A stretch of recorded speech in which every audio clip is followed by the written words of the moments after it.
Mercredi 15 novembre 2019, mesdames, messieurs, bonjour. Merci de choisir E-Télé, les titres de ce 13h.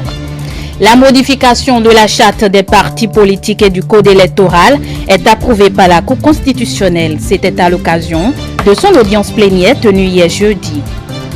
Le consultant politique Agapit Napoléon Maforican a donné son avis sur les innovations contenues dans le nouveau code électoral. C'était sur l'émission Le Grand Soir de ce jeudi 14 novembre 2019. Et puis les régions 1 et 2 du Lions Club District K103 à 4 volent au secours de l'Association des diabétiques du Bénin. C'est à travers un don de consommables médicaux et d'insuline dans le cadre de la Journée mondiale du diabète ce jeudi 14 novembre 2019.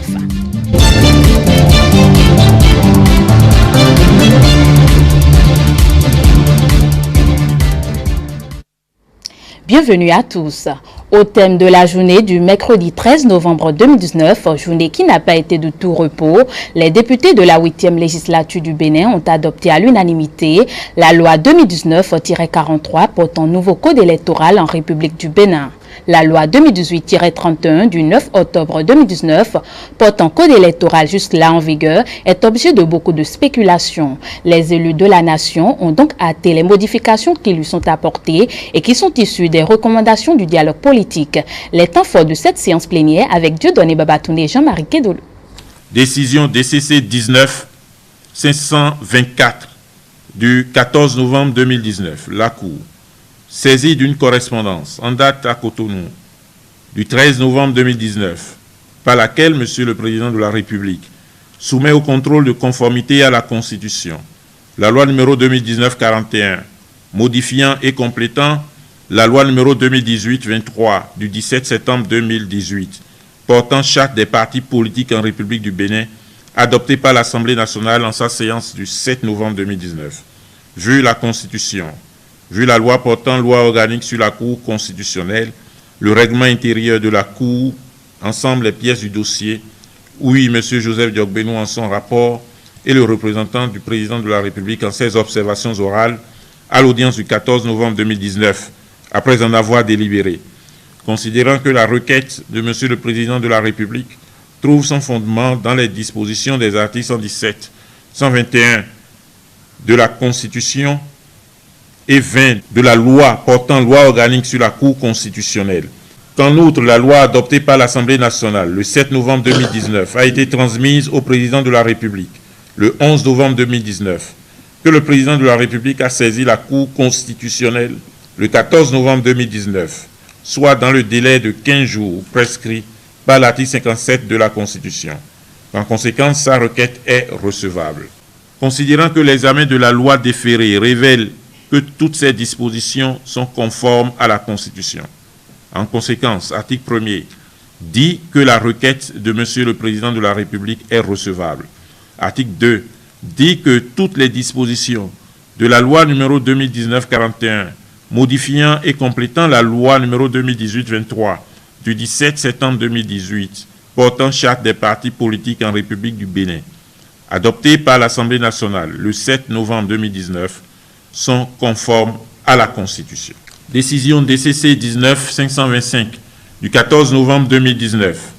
La Cour, saisie d'une correspondance en date à Cotonou du 14 novembre 2019, par laquelle M. le Président de la République soumet au contrôle de conformité à la Constitution la loi numéro 2019-43 portant code électoral en République du Bénin, adoptée par l'Assemblée nationale en sa séance du 13 novembre 2019.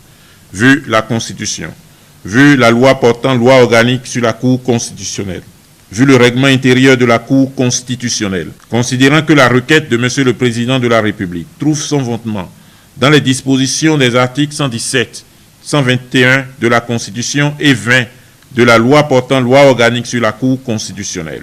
Qu'en outre, la loi adoptée par l'Assemblée nationale le 13 novembre 2019 a été transmise au Président de la République la même date, que le Président de la République a saisi la Cour constitutionnelle le 14 novembre 2019, soit dans le délai prescrit par la Constitution, en conséquence que sa requête est recevable.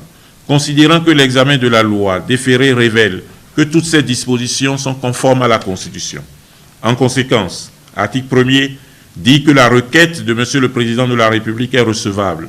Article 2 dit que toutes les dispositions de la loi numéro 2019-43 portant code électoral en République du Bénin, adoptée par l'Assemblée nationale le 13 novembre 2019, sont conformes à la Constitution.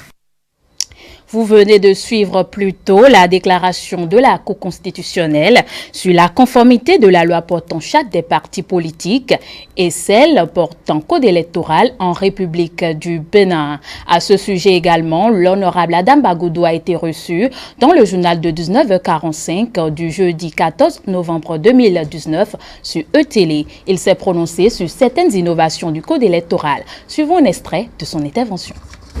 Il faut déjà se féliciter de ce que les institutions de notre pays fonctionnent très bien.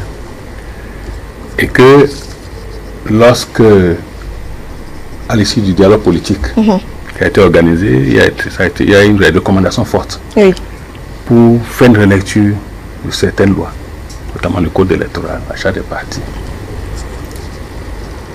L'Assemblée nationale donc se devait de se mettre immédiatement au travail pour intégrer les préoccupations formulées par l'ensemble des participants au dialogue.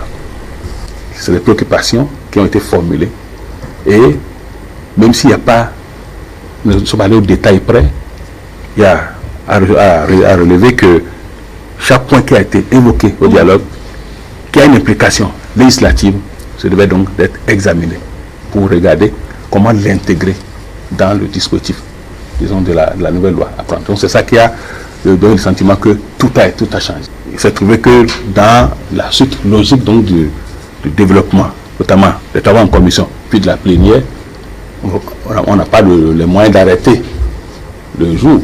La nuit est arrivée, trouver le débat, et le débat a continué. Ce n'est pas donc fait exprès notamment. La plénière a démarré et on ne pouvait pas donc interrompre parce qu'il fait nuit. Il fallait continuer puisque à l'Assemblée nationale, le travail ne connaît pas on travaille tant qu'il y a un dossier en discussion. Vous savez, entre deux élections, on a le sentiment que tout dort et qu'il n'y a pas, disons, d'activité intense.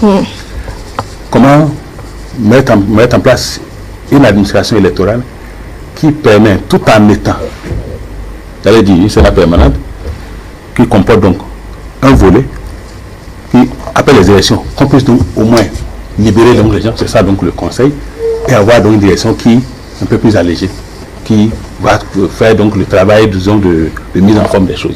C'est donc pour question d'efficacité que ça a été pensé. Le consultant politique Agapit Napoléon Maforican était l'invité de Romuald Rouy sur l'émission Le Grand Soir de ce jeudi. Il a opiné sur la loi 2019-43 portant code électoral en République du Bénin et a expliqué la pertinence des innovations contenues dans ce nouveau code. Suivez.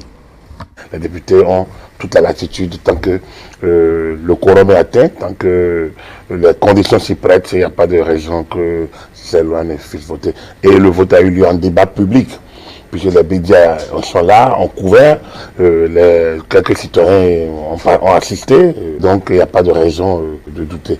Que la Cour constitutionnelle se soit saisie en même temps, c'est l'administration parlementaire qui a fait preuve de célérité. À partir du moment où le texte voté est transmis au président de la République et que la Cour constitutionnelle est réunie et que le chef de l'État transmet le document à la Cour constitutionnelle, je pense que à partir du moment où les institutions à leur niveau jouent leur rôle, et chacune de son côté, il n'y a pas de raison que cette affaire ne soit validée. C'est un texte normal, c'est un texte attendu, c'est un texte voulu, quand cela ne tienne. Je pense qu'avec les nouvelles donnes ici du dialogue politique et de la révision de la Constitution du 11 décembre 1990, il est normal d'adopter le code électoral aux nouvelles dispositions, notamment la logique des élections générales, la logique, l'existence d'examen du vice-président de la République, la nécessité de baisser un certain nombre de conditions, notamment de revoir notamment la caution, notamment la question de l'article 242 qui a été validée. Donc, il y a un certain nombre de dispositions sensibles. On a profité pour régler la question de la logistique électorale. Nous n'avons que des élections générales. Oui. Quelle raison de garder une Sénat de 7 ans? En matière électorale, il y a deux choses qu'il faut quand même garder. La liste électorale est gérée par une structure ad hoc. Oui. D'accord. Après, Et il y a le processus est géré également par une structure ad hoc.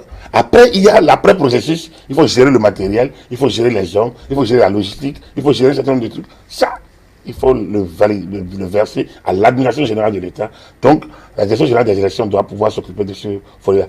Je trouve que c'est une très belle innovation. Dans la logique de ce que je connais, modestement, dans cette logique, c'est tout à fait normal. Le conseil est une structure ad hoc.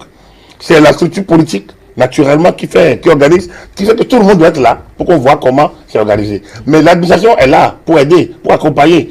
L'administration ne décide plus lorsque le conseil est en place. L'administration est à la disposition du conseil. Normalement, donc, la liste est mise à la disposition par la structure ad hoc connue. L'administration est là avec la logistique. Donc, le matériel électoral qu'il faut garder, les listes anciennes, ce qui a un certain nombre de dispositifs, l'expérience et l'expertise sont au niveau reversés à la direction générale, alors que le contrôle, la supervision et le management ponctuel d'un processus, puisque c'est la direction générale, donc est géré par le conseil. Donc je pense que on va revenir sans doute là-dessus. Mais je pense que ce n'est que logique, ce n'est que cohérence, ce n'est que normal. Un État est un, il n'est pas deux. Et je pense qu'il fallait regrouper un certain nombre de choses. Et je pense que nous avons atteint une maturité qu'il faut bien que nous ramassions un certain nombre de compétences électorales au sein de la structure étatique régalienne, normale. Après, pour ne pas créer une confusion, pour ne pas créer la suspicion, voilà, on maintient le conseil qui est là, juste pour un processus électoral qui dure, enfin un cycle électoral qui permet d'organiser les différentes élections, peut-être présidentielles, locales et puis... Les membres du parti Bloc républicain organisent leur rentrée politique ce week-end, précisément le samedi 16 novembre 2019 sur l'esplanade extérieure de l'Assemblée nationale. À quelques heures de ce grand rassemblement politique, l'honorable Adam Bagoudou précise ici les objectifs de cette activité et les raisons du choix du lieu. Suivez. Cette activité que nous avons donnée dans notre politique vient ainsi donc, comme l'indique l'expression, donner le top de l'ensemble donc de chronogramme donc de nos activités au titre donc de l'année 2019-2020. Donc il y aura une série d'activités, mais c'est pour donner donc le coup d'envoi. D'accord. Alors l'objectif donc c'est bien entendu donc, de remobiliser donc la troupe et donner les grandes orientations pour donc les mois à venir. Les gens vont se dérouler autour de ce thème que vous avez rappelé, à savoir femmes et jeunes en politique. D'accord. Il faut savoir que notre pays, c'est quand même 52% de femmes. Notre pays, c'est quand même près de 40% de jeunes, moins de 35 ans. Et lorsqu'on sait que le défi de demain repose donc sur ces catégories, il est normal de commencer par réfléchir sur les réformes sociétales majeures qu'il faut inspirer, qu'il faut susciter pour, disons, configurer les politiques publiques à venir. Et pour le faire, il faut commencer donc par, disons, prendre l'habitude au niveau des partis politiques de s'intéresser de plus près à ces questions, à la fois de la femme et des jeunes. C'est pour ça que nous avons donc choisi donc ce thème qui nous permettra donc d'échanger et de voir. Car ce qu'il faut aussi pas oublier, c'est que le Bloc républicain, c'est quand même 5 femmes élues à l'Assemblée nationale, près de 71% des femmes élues au titre de la législature. On a 5 femmes sur les 7 qui sont à l'Assemblée nationale. Très bien. Et donc c'est un parti vraiment qui, dès la création, a mis l'accent donc sur la promotion de la femme. Et au niveau de nos structures à la base, nous avons mis l'accent aussi sur le fait que il faut 30% au moins des femmes dans les structures donc décentralisées. Ce qui fait qu'il y a tout un dispositif donc, pour accompagner l'animation, la participation des femmes dans les structures donc, de décision à la base. Il faut d'abord dire que le choix de l'esplanade n'était pas, à vrai dire, le choix donc, au départ. C'est plutôt le stade Charles de Gaulle qu'on avait choisi. D'accord. Et comme, surtout que le calendrier de la Fédération béninoise de football, ce week-end-ci, ne permet pas d'occuper le stade Charles de Gaulle. Et donc, il était plus possible de déménager l'activité. Donc, on a cherché un espace qui est aux alentours. Le Bénin abrite depuis ce mardi 12 novembre 2019 la 3e édition de la Semaine du numérique placée sous le thème « Le citoyen à l'ère de l'économie numérique du Bénin ». La CENOM 2019 est un cadre d'échange entre les acteurs de l'écosystème du numérique du Bénin. L'initiative émane du ministère du numérique et de la digitalisation avec le soutien de l'Alliance Smart Africa. Compte rendu, Vanessa Jaito, Silassouni. Le Bénin est dans un processus de forte digitalisation dans tous les secteurs d'activité de notre pays afin de fournir des services publics plus performants, d'encourager la participation du citoyen au processus de décision et de rendre notre administration plus accessible, plus transparente et plus efficace. Et justement, ce citoyen béninois, qui est-il ? Quel citoyen numérique est-il?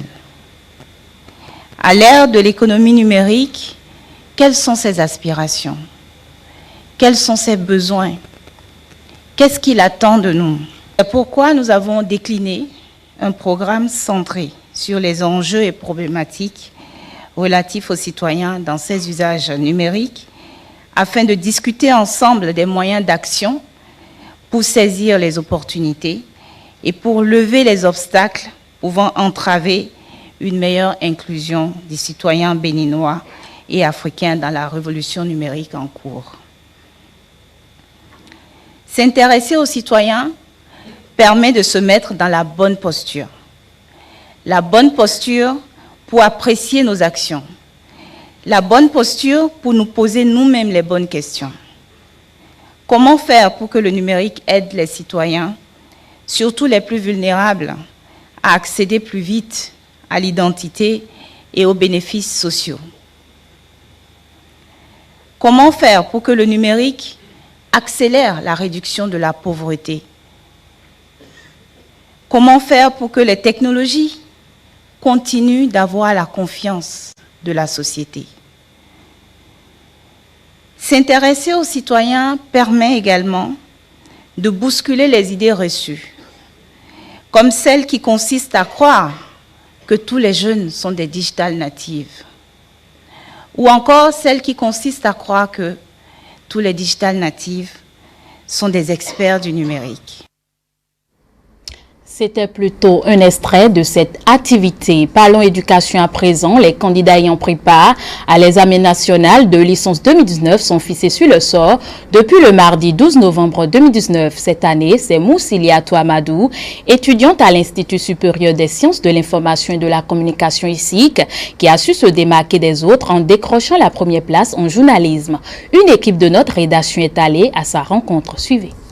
Avec un taux de réussite de 72,21%, les résultats de l'examen national de licence 2019 sont connus depuis le 12 novembre 2019. Et pour la catégorie journalisme, c'est Moussiliatou Amadou, étudiante à l'Institut supérieur des sciences de l'information et de la communication ISIC, qui a décroché la première place au plan national. Un résultat qui a été possible grâce à plusieurs mois de travail acharné. L'examen de façon générale s'est bien déroulé. Les épreuves étaient abordables. Bon, j'ai même trouvé certains très faciles parce que ça me rappelait les premiers cours de la première année. Je suis très contente parce que je me suis dit waouh, tous mes efforts se sont couronnés de succès. Et il ne suffit pas d'écrire un cours didactique, d'aller l'apprendre à la maison, de venir l'écrire sur papier. Mais il faut quand même écouter les expériences des aînés, ça aide beaucoup. Et je dirais même que les résultats sont venus de façon surprenante, je ne m'y attendais pas donc. Vraiment, ça m'a vraiment fait plaisir. Pour Moussiliatou Amadou, l'instauration de l'examen national de licence par le gouvernement est une initiative noble. Elle invite les autorités à poursuivre dans la même lancée, surtout pour le rayonnement du secteur éducatif béninois. Ça permet de voir le travail qui se fait au niveau des écoles privées, parce que force est de constater que plusieurs personnes ne font pas confiance au cours que nous suivons au niveau des écoles privées. Ils se disent que les notes sont distribuées gratuitement, tout ça. Donc l'examen, au fait, c'est une occasion de montrer que si les écoles et les universités publiques font de leur mieux, les écoles privées aussi en font davantage. Avec sa licence en poche, la jeune fille ne compte pas s'arrêter là. Elle souhaite acquérir d'autres expériences professionnelles. Il ne suffit pas d'avoir un diplôme. Il faut aller en stage pour pouvoir apprendre des années. Après cela, bon, je compte aller faire un stage professionnel. Après mon stage professionnel, trouver un contrat, commencer à travailler tout en essayant de préparer le master. La première du Bénin, à l'examen de licence en journalisme, exhorte les candidats malheureux à perpétuer leurs efforts pour qu'ils soient couronnés de succès l'année prochaine. Le fait d'avoir échoué une fois ne signifie pas qu'on ne connaît pas. Échouer, c'est de rester à la même place alors que ça n'a pas marché cette fois. Je leur dirais juste, cette année, ce n'était pas votre année de chance, mais l'année prochaine, qui sait, vous ferez encore mieux. Vous serez même peut-être les meilleurs, pourquoi pas. Donc, le problème, c'est de se donner du courage, d'évoluer et d'aller de l'avant. Pour rappel, l'examen national de licence est une réforme du gouvernement qui vise à améliorer la qualité de l'enseignement dans les universités et instituts relevant du secteur privé. Don de consommables médicaux et d'insuline à l'Association des diabétiques du Bénin. C'est ainsi que les régions 1 et 2 du Lions Club District K103-4 ont voulu marquer d'un cachet spécial la journée mondiale du diabète. La cérémonie a eu lieu ce jeudi à la banque d'insuline du Lions Club César Kpakpa. Stélia Padonou, Aliou Anthony pour le point. Plus de 5 100 000 de décès par an sont dus au diabète. Le taux de prévalence du diabète est en hausse ces 5 dernières années au Bénin, comme dans plusieurs autres pays en voie de développement. Pour réduire les dommages physiques et sociaux créés par cette maladie au Bénin, les régions 1 et 2 du Lions Club District K103-4 offrent leurs services aux diabétiques. Ce qui justifie cette mobilisation des clubs Lyon des régions 1 et 2 afin de participer à l'atteinte de l'objectif du LCI qui est d'avoir 1 million de personnes dépistées chaque année. En lieu et place d'une journée, nous en avons opté pour plusieurs de sensibilisation et de dépistage de diabète combinés avec le cancer du sein et de glaucome. Notre objectif à travers cette activité est de réduire les effets de ces maladies et d'amener la population à s'informer pour mieux se prémunir. Tout un plan stratégique est mis en place afin de lutter contre le diabète. Pour preuve des actions concrètes déjà menées dans ce sens. L'existence d'un centre de lutte contre le diabète, la banque d'insuline et une unité de prise en charge du diabète à Sakété. Des camps de chirurgie de la cataracte récemment à Comé. La dotation des structures en matériel de prise en charge du diabète au profit de l'Association des diabétiques du Bénin, comme à l'accoutumée, qu'il sera offert à leur président en leur faveur un don de 350 millions composants. C'est des composants plutôt en insuline et en médicaments. Des dons qui s'élèvent à plusieurs centaines de mille. En de pareilles circonstances, les récipiendaires ne peuvent qu'exprimer leur joie. Très ravi d'être assisté chaque année par les membres du Lions. Nous distribuons des médicaments à nos membres, à tous ceux qui sont malades, ceux qui viennent chez nous, nous leur donnons les médicaments. Au lieu d'aller acheter pour 1000 francs, on leur donne pour 500 francs au moins, ce qui les soulage. Pendant 3 jours, les patients pourront se faire dépister gratuitement du diabète et du cancer du sein.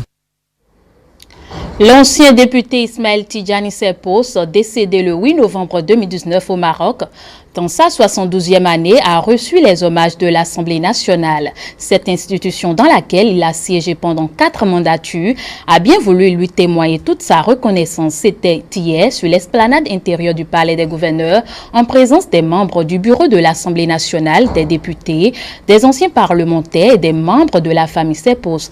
Dieudonné Babatoune, Jean-Marie Kedelou pour le point.